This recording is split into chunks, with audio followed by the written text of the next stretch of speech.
Good morning, everybody. I am excited that we've got Paige Zecher back with us from Movement Mortgage. Here's a few things about her. First of all, not only is she my favorite loan officer, she's an out-of-the-box thinker, but she has in her experience the same thing as being a realtor, okay? She was a realtor she could tell you exactly how many years, but so she knows as a realtor what we go through each and every day with our buyers and sellers. So she is able to relate. She knows how quickly we need things back. She knows how important communication is. So I just wanted to welcome her to the call this morning. Paige, you there? I'm here. Thank you for such a nice introduction. You are welcome. Take it away. All right. So this morning, I just wanted to help you, give you some tools to enable your buyer clients to make educated, confident decisions in this very, very indecisive and kind of a fear-filled real estate market, particularly if people are listening to mainstream media. They're talking to mom and dad, talking to friends that maybe bought a house. Maybe mom and dad bought a house prior to 2008 and they experienced the 2008 crash and they're going, home prices were rapidly escalating like they did then. The market's about to crash. Or, people that bought even a few years ago and are going, what do you mean you've got to pay $10,000 over the asking price? The seller's supposed to negotiate down. I talked to somebody yesterday that she really doesn't have enough cash to close. She's got the down payment, but she doesn't have the closing cost and prepaid. She goes, well, I will just ask the seller to pay for that. I went, not in this market, you're not. You can ask, but you're not getting it.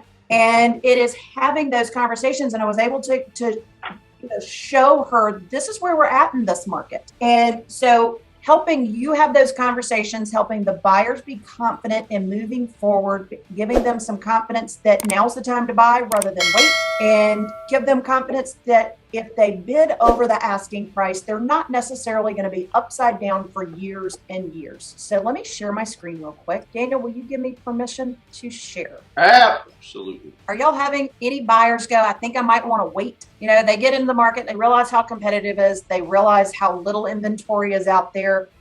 Are you having anybody going, I think I'm just going to wait until the prices come down, until this market improves, rates come? I had 3 people yesterday Absolutely. reach out to me and say, well, I think that we might sell this year. We'll talk to you about it, but where am I going? And how am I going to do it? And is the market going to come down? And they've got, say, $300,000 in equity in their house right now. And they're like, well, I would go ahead and lose the 50 grand of that or 75 grand of that all came on in the last year in order to take advantage of a dump in the market. And I'm like, dude, I don't think there's going to be a dump in the market. There might be a dump in the market in 2 years when these hedge funds and people start putting a lot of these properties that are rentals on the market, and it might regulate it a little bit, but it's not going to be a dump because too many people have too much equity sitting in their houses. That's the difference in my mind between now and 2008 and 9 and 10. Well, there's less than a month of inventory. So that's not going to fix anytime soon. And also, let's say the market takes a dump. Well, selling their house will take a dump too. What they're not considering is, if you ask them if they'd pay what their house would sell for today, they'd probably say no. So they're going to roll that big fat gain in their existing house into the new one. That's where the money's coming from. Exactly. Well, let me share. Paige, on a side note, I referred to you yesterday. Oh, well, thank you. Mm-hmm. If you will either shoot me a text message or email, do a group text message or email. Okay. That way I can reach out directly. A lot of times you'll pass the name and number along and then nobody calls. And at least that way I can circle back with them. Yeah, anytime you do a referral, I don't know if anybody, what people believe their referral system is, but here's what I do with these people. I always tell them I'm going to send them a link and I'm going to copy both of you on it. So I would say, Paige, meet Cody, Cody, meet Paige. Here's both of your numbers. And then right after that, I send the contact card to each other so that you guys don't have to cut and paste and do the numbers that way. Then after that, I'm out of it. I do the introductions that way, simple and easy on text. All you got to do is save the contacts. Now you've got the people. I also use Messenger a lot to do introductions, because in Facebook, you could see the person that you're being introduced to, and there's something about being able to see who you're talking with. So I love Messenger for that. I've connected Paige with several people through Messenger, and it works out well. So yeah, that is another way. But I will say this: I use Track ROI, and it has a messenger. It goes through Messenger to get people to sign in to see houses and stuff and go into my CRM. And if I'm not friends with them, they oftentimes don't open the message, or only 60% of people use Messenger that are on Facebook. Mm-hmm. So, and everybody's texting. Yeah, but if you know that you're on Messenger and your friends on Messenger, on Facebook, that's a great way to do it, because they can instantly go and see them and look them up and stuff and see who they are. But like less than 60% of people on Facebook are on Messenger. Let me pull this up. Let's start with taking a look at I'm just going to share some tools that I've got to be able to use with clients. And this is really something for you guys. This is a real estate report card, and I just did zip code 30115. And I'm just going to, rather than go through this whole thing, just want to point out a couple things on here. Median home price, $470. That is absolutely amazing. But here's right here, I just want to kind of call your attention to this right here, and this speaks to the supply and demand. So right now in this particular zip code, new home formations, household formations, and this is based on this population number here, month over month. This is your new home formations going on right now, 2,700 new home formations. Of that, 2,000 are first-time home buyers. The actual number of homes being built and added to inventory right now is just under 2,500. Every single month, we are falling further and further behind because there's less homes being added to the market than there's less homes being added to the market than there is demand. This right here is your supply and demand. So we need more homes. And even if there's a foreclosure, here's an interesting way to look at it. Even if there's a foreclosure, there's somebody living in that house. Even if these investors go and start selling the homes, there's somebody living in that house right now. Those people are going to go and have to buy something else. They're not adding a home to inventory. They're swapping houses. So we need homes being added to the inventory through new construction. And that's not happening. It's either going to happen through new construction, or it's going to happen, and I hate to say it, by people that are dying and they're being taken out of the new home formations. Or on a happy side, if you've got two people that currently own homes, living in houses, that get married and they go from two houses to one house, that would also add something to inventory. So until this number changes, that supply and demand is going to continue. The demand is what is driving the prices. One thing that's going on here is Cherokee County is adding like 1,000 apartments every 6 months to our county. Not just apartments, they have another like 250 every 6 or 8 months. They're adding of what do you call it when it's not like it's not assisted living, but it's for older people. Like they go in and they pay like $8,000 a month for it, but it's not really assisted living. But there's people there. They got food there. They got entertainment there. They have people come in and do their hair and hair salons. But we have probably 6 of those slated to be built in the next year. You know what? And that is so needed. They've started building, but there's a really nice community like that. And it's like aging in place, where there's different levels of care. There's a really nice one out towards Dallas. And that's one of the reasons I think we're seeing a lack of inventory, because people are living longer and they're aging in place in the homes where they've been for so many years, rather than moving into these assisted living facilities. People are staying at home and getting home care. So just wanted to point out, this is what's going on in your county right now. Let me flip over to something else. Something else is during the crash, there were a lot of families that moved back in with their parents, or their parents moved in with them. And now some of those people it's been 10 years, so they're back on their feet and now credit worthy, and now also on the home buying market. So all that stuff is kind of coming to a head, I think. Let me see. I had these things lined up, and now let's see. Where is it? What I'm looking at here. All right. So for those buyers that go, I think I'm going to wait. I'm going to wait till the market crashes. I'm going to wait till prices come down and are not so competitive. I'm going to wait till interest rates come down. Right now we're in a rising rate environment. We may see that level off and see a little bit of improvement in interest rates as the country is heading. All indicators are we're heading towards a recession. Historically, when we've headed towards a recession, it has not had a negative impact on home prices.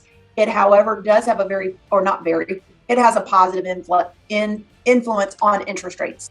So we may see, and the experts are saying sometime in the next 1 to 3 years, people that buy right now will likely have an opportunity to refinance into a lower rate. So, these higher interest rates that we're experiencing right now are just a vehicle to get people into homes. So for that person that says, I'm going to wait, let's take a look at just using some very, very conservative numbers. So if they were to buy, this is a home that is currently listed in Canton. Property value is $450,000, assuming they did a 20% down, 80% loan to value. They are looking at, so their total monthly payment, $2,456. Let's say they just waited 6 months using very, very conservative appreciation numbers. That same house 6 months from now is going to be almost $470,000. Monthly payment is going to be about $150 more a month. And their cash to close, they're going to have to come to the closing table with almost an additional $4,000. Are they going to be saving $4,000 over the next to be able to buy that same house? What if they wait a year? What if they're renting today and say, you know what, I'm just going to sign another year's lease, and then we're going to revisit this next year. That same house that today they could have bought for $450,000 is going to cost them $480,000. Their monthly payment, instead of under $2,500, it's almost $2,700, and they're going to have to come to the closing table with almost $6,000 more. I can tell you, folks, because I see people's finances, I am taking a forensic look into people's finances. Most people are not saving that kind of money month over month. The majority of the people buying in this price range are buying in this price range because they are moving up from another home. This is not your average first-time home buyer.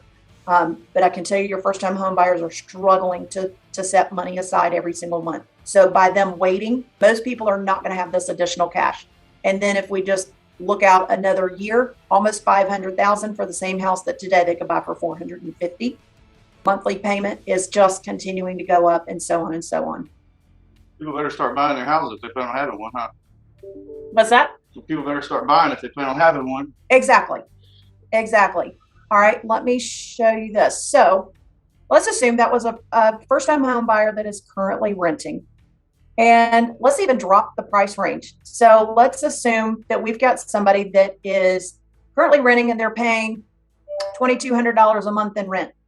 They're looking at something comparable for a home. That's going to put them buying a home of $312,000, putting 5% down. Just looking at a forecasted appreciation of under 5%. Right now, homes are appreciating double digits. So this same person, if they were to buy a house now instead of rent, monthly payment's going to be slightly above what they're paying in rent. So this is year one. It's going to cost them a little bit more to own than it is to rent. By year two, so somebody's going to go, why would I have a higher monthly payment and purchase when I'm renting and it's cheaper?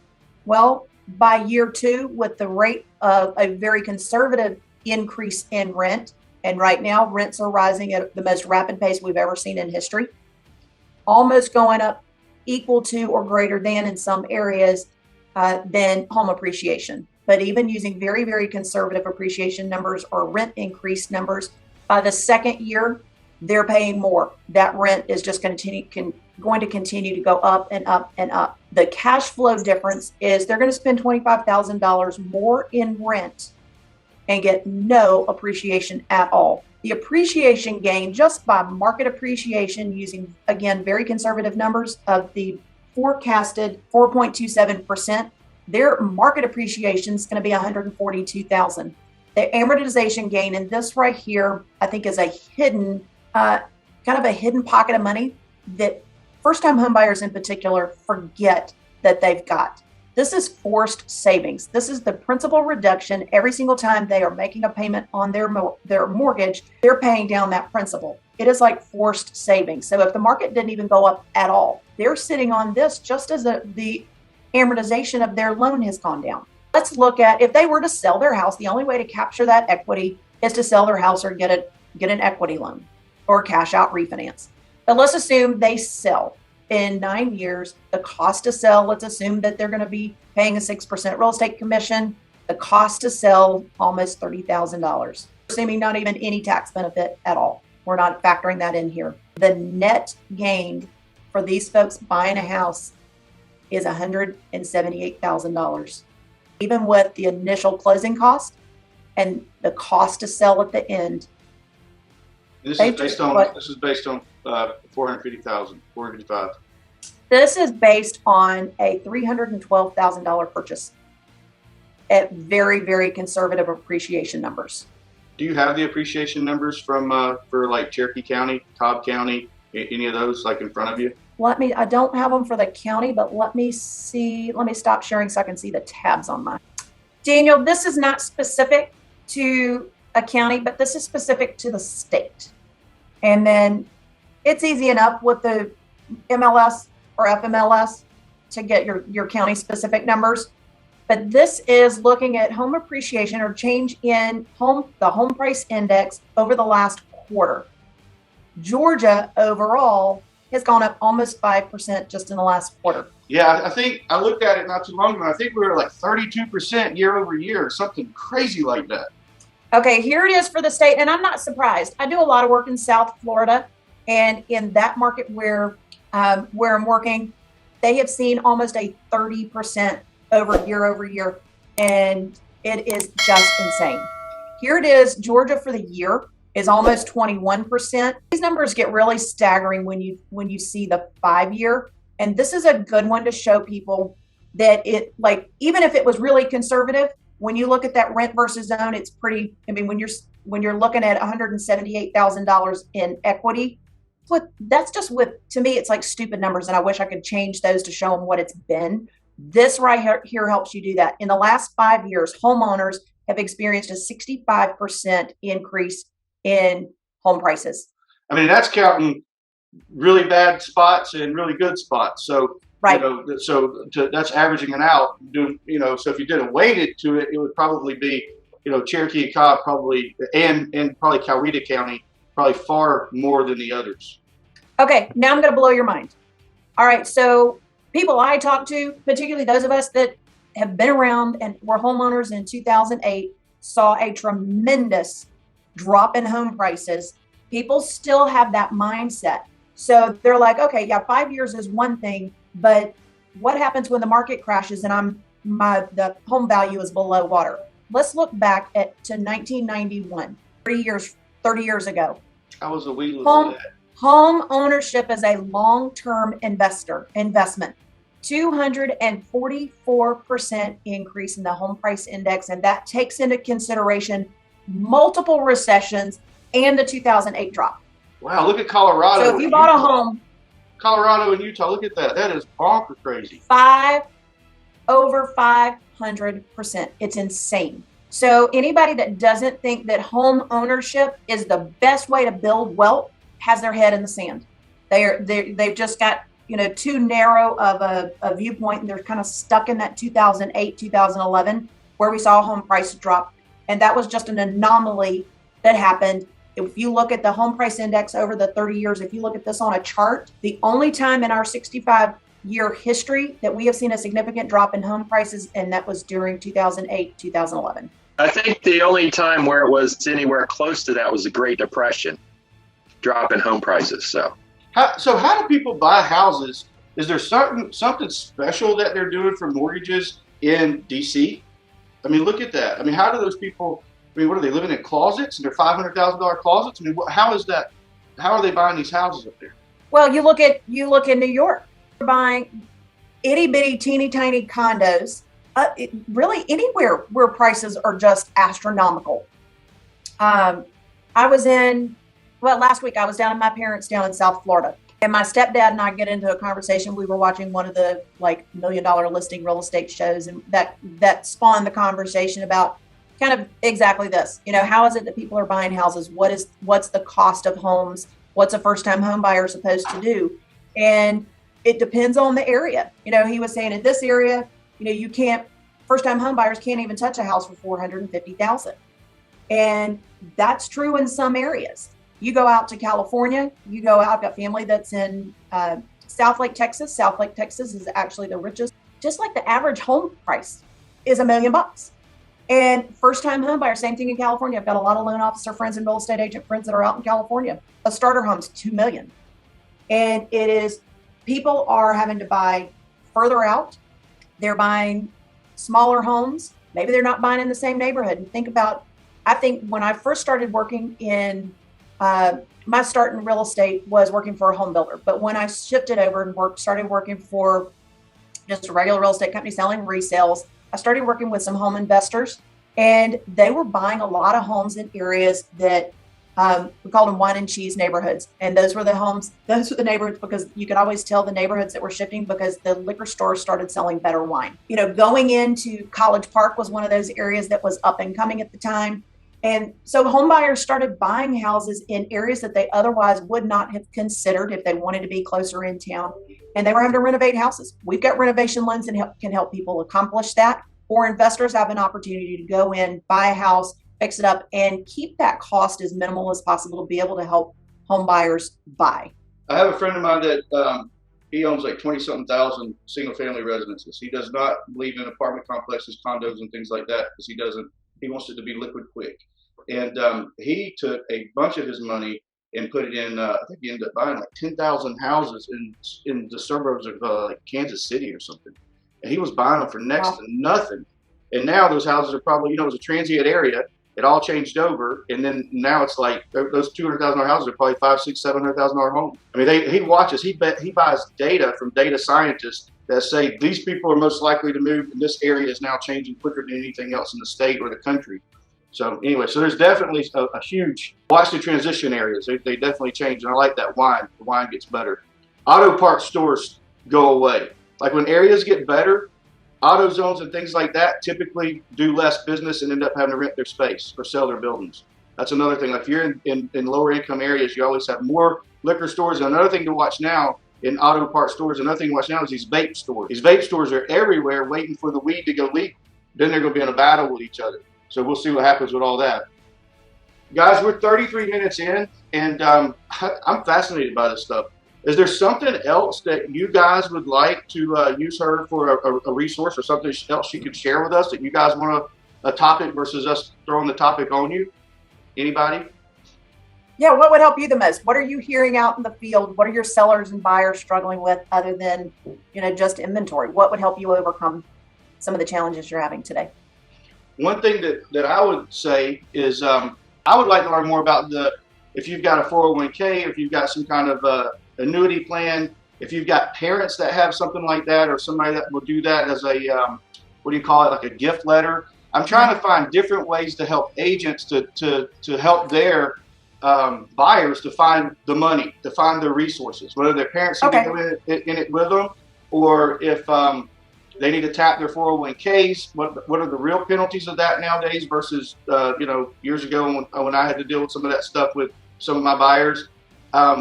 That stuff helps open their eyes. It moves them to a different market, sometimes a little different area, different price point. And face it, with this kind of appreciation, the 401k ain't making that kind of money. But they all just put, right? So if their parents say, look, I can give you $100,000, kid, let's do it. Okay.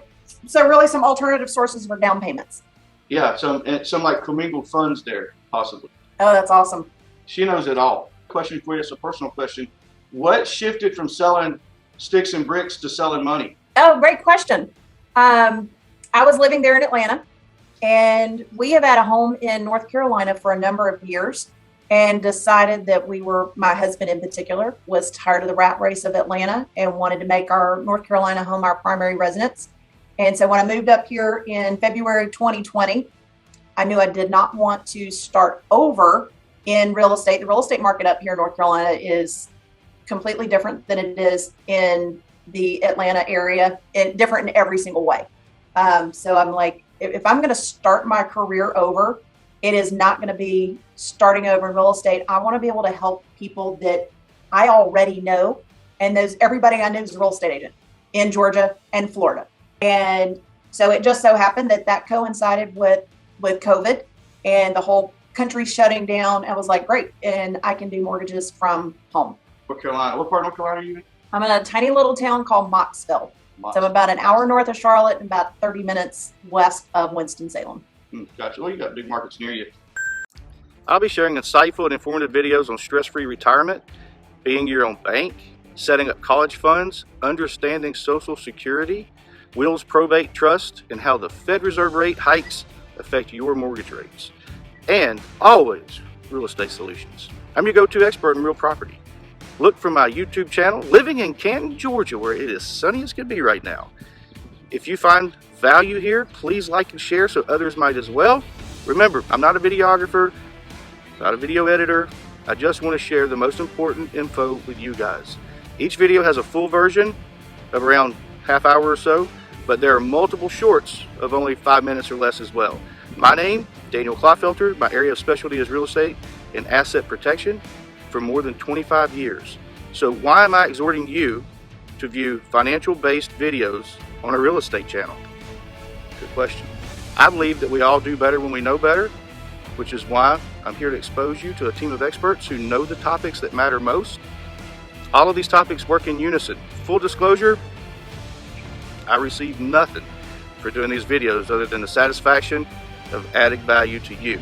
So smash that like button already. What are you waiting for? Share this so other people can see it. Y'all have a great day.